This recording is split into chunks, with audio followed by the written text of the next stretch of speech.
নমস্কার বন্ধুরা, তন্নিস কিচেনে আপনাদেরকে স্বাগত। আজ আমি বানিয়ে দেখাবো আলু পনিরের একটি রেসিপি। এই রেসিপিটা কিন্তু সম্পূর্ণ নিরামিষ একটি রেসিপি এবং কিভাবে বানালে এর স্বাদ হবে দুর্দান্ত আর পনিরগুলো থাকবে একদম তুলোর মতো নরম। তাহলে দেখে নেওয়া যাক। পনিরটা বানানোর জন্য সবার প্রথমে আমি বসিয়ে দিলাম একটা কড়াই গরম হলে দিয়ে দিলাম 2 টেবিল চামচ পরিমাণ রাইস অয়েল। আপনারা চাইলে রিফাইন তেল বা সর্ষের তেল দিয়েও কিন্তু এটা বানাতে পারেন। তেলটা ভালো করে গরম করে নিয়ে এবার আমি পনিরের টুকরোগুলো কড়াইতে ছেড়ে দিলাম। দেখুন পনিরগুলো কিন্তু আমি এরকম চৌকো চৌকো টুকরো করে কেটে নিয়েছি এবং মিডিয়াম পিস করে নিয়েছি। এতে কিন্তু পনিরের তরকারির যে স্বাদটা হয় স্বাদটাকে অনেক বাড়িয়ে দেয়। আপনারা চাইলে আপনাদের পছন্দ মতো বানিয়ে নিতে পারেন। এরপরে একটা বাটিতে নিয়ে নিয়েছি ঈষদুষ্ণ গরম জল আর হাফ চা চামচ পরিমাণ নুন। এবার পনিরগুলো গোল্ডেন ব্রাউন হলে আমি এই বাটির জলের মধ্যে ভিজিয়ে দিলাম। বাদ বাকি পনিরগুলো কিন্তু একই রকমভাবে আমি ভেজে তুলে নেব। এখানে নিয়ে নিয়েছি কিছুটা আলু, আদা আর কাঁচা লঙ্কা চেরা। আলুগুলো দেখুন আমি এরকম ছোট ছোট টুকরো করে কেটে নিয়েছি, যেহেতু পনিরটা একটু ছোটো করে কাটা সেই কারণে। কড়াইতে যে অবশিষ্ট তেল ছিল তার মধ্যে আরও একটু তেল দিয়ে আমি গোটা জিরে আর 2টো তেজপাতা ফোড়ন দিলাম। দিয়ে দিচ্ছি কয়েকটা গোটা গরম মশলা। এর মধ্যে আছে কয়েকটা লবঙ্গ, দারচিনি আর 3টে এলাচ। এলাচটা কিন্তু একটু মুখটা ফাটিয়ে দিতে হবে এবং ফোড়নটা একটু লাল লাল হলে একটা ভালো গন্ধ ছাড়লে সেই সময় দিতে হবে কেটে রাখা আলুটা দেওয়ার পরে কিন্তু আমরা গোল্ডেন ব্রাউন করে ভেজে নেব। প্রথমে আলুটা ভাজার সময় দিয়ে দেব পরিমাণ মতো নুন ও হলুদ। প্রথমে নুন হলুদটা কিন্তু বেশি দেওয়ার দরকার নেই। এরপরে আলুটা গোল্ডেন ব্রাউন হয়ে গেলে এর মধ্যে আমি দিয়ে দেব 1 চামচ পরিমাণ আদা বাটা। এখানে কিন্তু চা চামচের 1 চামচ পরিমাণ আদা দেবেন।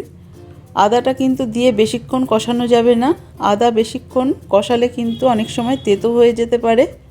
এবারে দিয়ে দেব হাফ চা চামচ ধনে গুঁড়ো, 1 চা চামচ করে দিয়ে দেব জিরে গুঁড়ো আর শুকনো লঙ্কার গুঁড়ো, হাফ চামচ দেব কাশ্মীরি শুকনো লঙ্কার গুঁড়ো। এটা কিন্তু কালারের জন্য, আপনারা চাইলে এটাকে কিন্তু অ্যাভয়েড করতে পারেন। এরপরে সামান্য একটু কষিয়ে নিয়ে দিয়ে দেব 2 টেবিল চামচ পরিমাণ জল। আমি জলটা এই কারণেই দিলাম, আমি কিন্তু এখানে গুঁড়ো মশলা ব্যবহার করেছি, সেই কারণে আমি এখানে জলটা অ্যাড করলাম। জলটা দিয়ে বেশ কিছুক্ষণ কষানোর পরে ঢেলে দিচ্ছি পনিরটা কিন্তু আমি জল সমেতই ঢেলে দিলাম। আর পনিরটা এখানে নুন দিয়ে ভেজানো ছিল, সেই জন্য কিন্তু পনিরটা আগের তুলনায় অনেকটা কিন্তু ফুলে গেছে এবং সফট হয়েছে। এবারে দিয়ে দিচ্ছি পরিমাণ মতো জল। আপনারা যেরকম পরিমাণ ঝোল খেতে চান সেই পরিমাণ কিন্তু জল দেবেন। আমি এখানে 500 ml মতো জল অ্যাড করেছি। দিয়ে দিচ্ছি চিড়ে রাখা কাঁচা লঙ্কা। এবারে আমি 10 মিনিটের জন্য ঢেকে দিলাম। ফুটে উঠলে আমি 10 মিনিট পর ফিরে আসলাম এবং 10 মিনিট পর ঢাকনাটা সরিয়ে আপনাদেরকে একটু দেখাচ্ছি। দেখুন একটু তলা থেকে নাড়িয়ে দিচ্ছি। ঝোলটা কিন্তু এখানে অনেকটাই কমে গেছে। এই পর্যায়ে আমি একটু আপনাদেরকে দেখাবো একটা পনির কেটে। পনিরটা কতটা নরম হয়েছে দেখুন, দেখেই বুঝতে পাচ্ছেন একেবারেই কিন্তু তুলোর মতো নরম হয়েছে। এই পনিরটা হালকা গরম জলে নুন দিয়ে ভিজিয়ে রাখার জন্যই কিন্তু এতটা সফট হয়েছে। দিয়ে দিলাম স্বাদ মতো চিনিটা আপনারা চাইলে অ্যাভয়েড করতে পারেন, তবে নিরামিষ তরকারিতে যদি হালকা করে একটু চিনি দেওয়া যায় তাহলে কিন্তু এর স্বাদটা দ্বিগুণ বাড়িয়ে দেয়।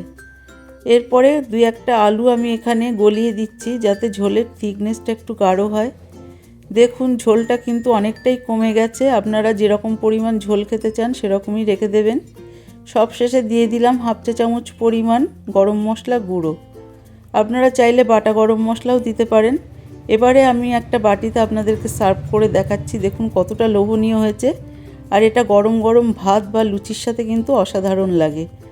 আমার এই রেসিপিটা যদি ভালো লাগে তাহলে অবশ্যই সাবস্ক্রাইব করবেন, লাইক দেবেন এবং শেয়ার করবেন।